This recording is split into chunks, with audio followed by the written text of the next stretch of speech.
বাংলাদেশে জাতির পিতা বলে কিছু থাকা যাবে না।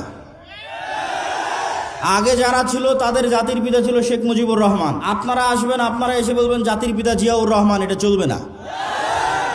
1947 নাই মানে এই দেশে মুসলমানদের 190 বছরের ব্রিটিশ বিরোধী আন্দোলনের কোনো স্বীকৃতি নাই। বাংলাদেশ 1971 শুরু হয়নি, ওটা ডাহা মিথ্যা কথা। বাংলাদেশের নিজের সংস্কৃতি কৃষ্টি কালচার প্রমোট করতে হবে, যেটা উসমান হাদি বলেছে কালচারাল ফ্যাসিজমের বিরুদ্ধে আমাদেরকে লড়াই করতে হবে, যে কারণে তাকে জীবনও দিয়ে দিতে হলো। ভারতীয় আধিপত্যের কালচারাল হেজিমনি তার যতগুলো চিহ্ন আছে তার মধ্যে একটা বড় চিহ্ন হচ্ছে রবীন্দ্রনাথ ঠাকুরের শিরকি জাতীয় সঙ্গীত।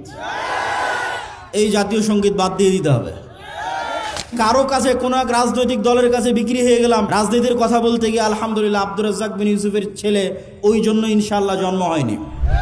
আল্লাহ যদি আমাকে কবুল করে তো আমাকে দিয়ে বাংলাদেশে পূর্ণাঙ্গ বিপ্লবের যদি আল্লাহ সুবহানাহু ওয়া তাআলা কবুল করে করুক, আর আল্লাহ সুবহানাহু ওয়া তাআলা যদি কবুল না করে তো আমার জায়গা থেকে এই দাওয়াতের মধ্যেই সীমাবদ্ধ। আগামী 50 বছর পর বাংলাদেশে এরকম যুবক তৈরি হবে যারা ইসলামী বিপ্লব, পূর্ণাঙ্গ ইসলামী বিপ্লব করবেই করবে, আজ না হলে ঈসা আলাইহিস সালামের যুগে হবে।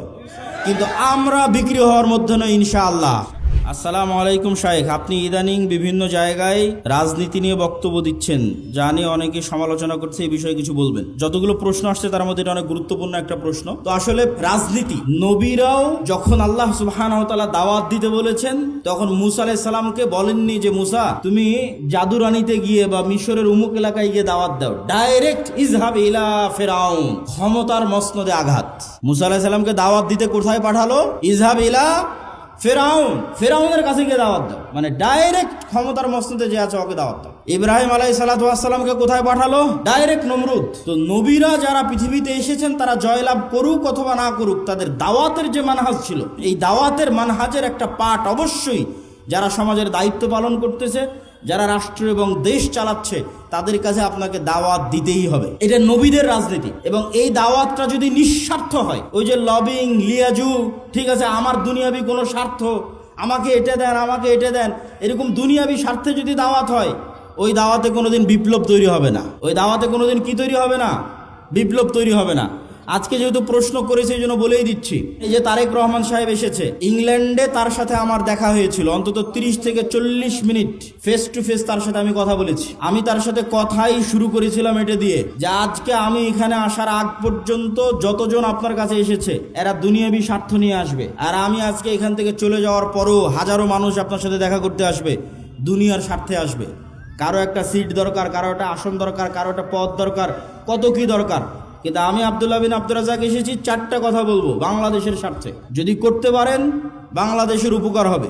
এবং এই যে চারটা কথা আমি ওনাকে বলেছিলাম, ওইটার পক্ষেই আমরা ন্যারেটিভ তৈরি করার চেষ্টা করি, যেটাই বাংলাদেশ। ওনাকে বলেছিলাম 1 নাম্বার, মুসলমানেরা যে 190 বছর ব্রিটিশ বিরোধী সংগ্রাম করলে আর স্বীকৃতি কোথায়?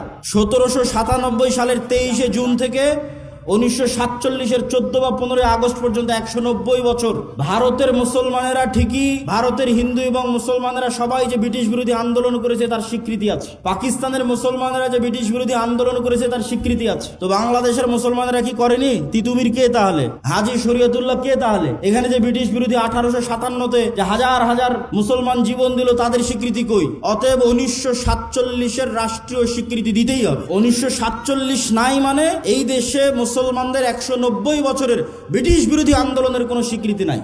বাংলাদেশ 1971 শুরু হয়নি, ওটা ডাহা মিথ্যা কথা। 71 বাংলাদেশের একটা পার্ট, কিন্তু বাংলাদেশের শুরু অনেক আগে। ওর ধারাবাহিকতায় আপনাকে আসতে হবে, তার একটা পার্ট 47। এটা একটা ওনাকে বলেছি। আর একটা ওনাকে বলেছি বাঙালি জাতীয়তাবাদের নামে বাংলাদেশে হিন্দুয়ানি জাতীয়তাবাদ, হিন্দুত্ববাদী জাতীয়তাবাদ এবং হিন্দুয়ানি কৃষ্টি কালচার কলকাতার দাদা বাবুদের বাঙালি জাতীয়তাবাদের নামে ঢুকানো হয়। এই বাঙালি জাতীয়তাবাদের নামে হিন্দুত্ববাদী কৃষ্টি কালচারের মূলোৎপাটন করতে হবে। বাংলাদেশের নিজের সংস্কৃতি কৃষ্টি কালচার প্রমোট করতে হবে, যেটা উসমান হাদি বলেছে যে কালচারাল ফ্যাসিজমের বিরুদ্ধে আমাদেরকে লড়াই করতে হবে, যে কারণে তাকে জীবনও দিয়ে দিতে হলো। 3 নাম্বার বলেছি বাংলাদেশে জাতির পিতা বলে কিছু থাকা যাবে না।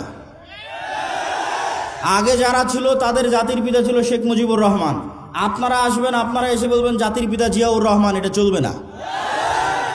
আপনি এতটুকু করতে পারেন, এই পুরো বাংলাদেশ তৈরিতে যাদের অবদান আছে তাদের সবাইকে সমান একটা মর্যাদার জায়গায় দিতে পারেন, ফাউন্ডার ফাদার্স এরকম একটা মর্যাদার জায়গায় দিতে পারেন, যেখানে শেরে বাংলা একে ফজলুল হকও থাকবে, হোসেন শহীদ সোহরাওয়ার্দীও থাকবে।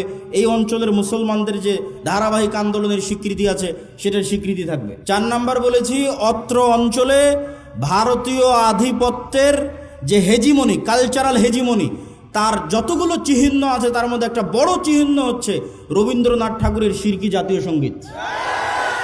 এই জাতীয় সঙ্গীত বাদ দিয়ে দিতে হবে। তো আমরা দাওয়াত দেই, আমরা কথা বলি, দুনিয়াবি কোনো স্বার্থ নয়। আলহামদুলিল্লাহ, আলহামদুলিল্লাহ, দুনিয়াবি কোনো স্বার্থ নয়। এবং বিশ্বাস করি যে বাংলাদেশে একদিন পূর্ণাঙ্গ বিপ্লব করা সম্ভব। আমি পূর্ণাঙ্গ বিপ্লবের স্বপ্ন দেখি চীন মৈত্রী সম্মেলনে, যেখানে বাংলাদেশের সকল রাজনৈতিক দলের নেতারা ছিল। ওখানে আমার 7 মিনিটের বক্তব্য শুনে দেখিও আমি পূর্ণাঙ্গ বিপ্লবের ডাক দিয়েছি। তাতে 30 বছর লাগুক, 50 বছর লাগুক, কিন্তু বাংলাদেশে সম্ভব। কেন সম্ভব? যদি সম্ভব না হতো আমি বলতাম না। বাংলাদেশে কয়েকটা কারণে সম্ভব। বাংলাদেশের 90% মানুষের ভাষা বাংলা, বাংলাদেশের 90% মানুষের ধর্ম ইসলাম।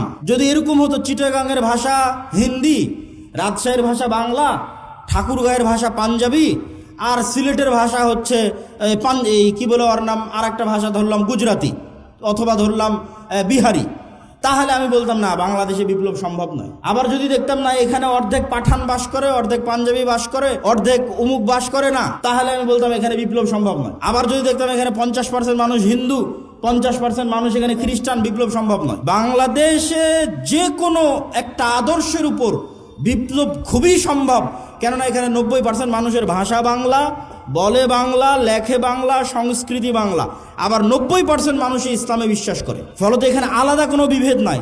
এখানে 20% মানুষও যদি তৈরি হয় যারা ইমান বিল গায়েবে ইয়াকিন রাখবে, আজকের যে কথা বলেছি, আজকের যে থিওরি দিয়েছি, এবং সামনে এটার উপর আরও অনেক কাজ এবং গবেষণা এবং লিখিত দ্বিতীয় আর একটা বই আসবে আল্লাহর পথে যাত্রার উপর, আমি ওই পূর্ণাঙ্গ বিপ্লবে বিশ্বাস করি। কারো কাছে কোনো এক রাজনৈতিক দলের কাছে বিক্রি হয়ে গেলাম রাজনীতির কথা বলতে গিয়ে, আলহামদুলিল্লাহ আব্দুর রাজ্জাক বিন ইউসুফের ছেলে, ওই জন্য ইনশাআল্লাহ জন্ম হয়নি। আব্দুর রাজ্জাক বিন ইউসুফ ওই বক্তাও নয়। বড় থেকে বড় নেতার ঘরে যখন প্রবেশ করেছে, ছবি মূর্তি থেকেছে, যত বড় মন্ত্রী হোক, যত বড় মিনিস্টার হোক, আব্দুর রাজ্জাক বিন ইউসুফ দাঁড়িয়ে বলে যে ছবি মূর্তি সরাতে হবে, না হলে ঢুকবে না। অথচ বহু বক্তা ওই ঘরেই বসে আছে। মানে দুনিয়ার স্বার্থের কাছে বিক্রি হওয়া বক্তা আব্দুর রাজ্জাক বিন ইউসুফ নয়। তো আমিও যদি কোনোদিন মনে করি দুনিয়ার স্বার্থের কাছে বিক্রি হয়ে যাচ্ছি, তো বক্তব্য দেওয়াই বন্ধ করে দেবো, দাওয়াত দেওয়াই বন্ধ করে দেবো। কিন্তু আব্দুর রাজ্জাক বিন ইউসুফ যে আমানতের, ন্যায়পরায়ণতার এবং যে বিশ্বাসের একটা মানদণ্ড নির্ধারণ করে গেছে, ওইটার সাথে ইনশাল্লাহ খেয়ানত করব না। আল্লাহ যদি আমাকে কবুল করে, তো আমাকে দিয়ে বাংলাদেশে পূর্ণাঙ্গ বিপ্লবের যদি আল্লাহ সুবহানাহু ওয়া তাআলা কবুল করে, করুক। আর আল্লাহ সুবহানাহু ওয়া তাআলা যদি কবুল না করে, তো আমার জায়গা থেকে এই দাওয়াতের মধ্যেই সীমাবদ্ধ। আগামী 50 বছর পর বাংলাদেশে এরকম যুবক তৈরি হবে যারা ইসলামী বিপ্লব, পূর্ণাঙ্গ ইসলামী বিপ্লব করবেই করবে। আজ না হলে ঈসা আলাইহিস সালামের যুগে হবে, কিন্তু আমরা বিক্রি হওয়ার মধ্যে নয় ইনশাআল্লাহ। আর ওইভাবে আমাদেরকে আমার মা এবং বাবা বড়ও করেনি, আলহামদুলিল্লাহ। দুনিয়ার কারো কাছে কোনো কিছুর জন্য মুখাপেক্ষী নয়, আলহামদুলিল্লাহ। আল্লাহ সুবহানাহু ওয়া তাআলা যেন এইটার উপর ঈমান পর্যন্ত, মৃত্যু পর্যন্ত থাকার তৌফিক দান করে, আল্লাহুম্মা আমিন। আসসালামু আলাইকুম ওয়া রাহমাতুল্লাহি ওয়া বারাকাতুহু।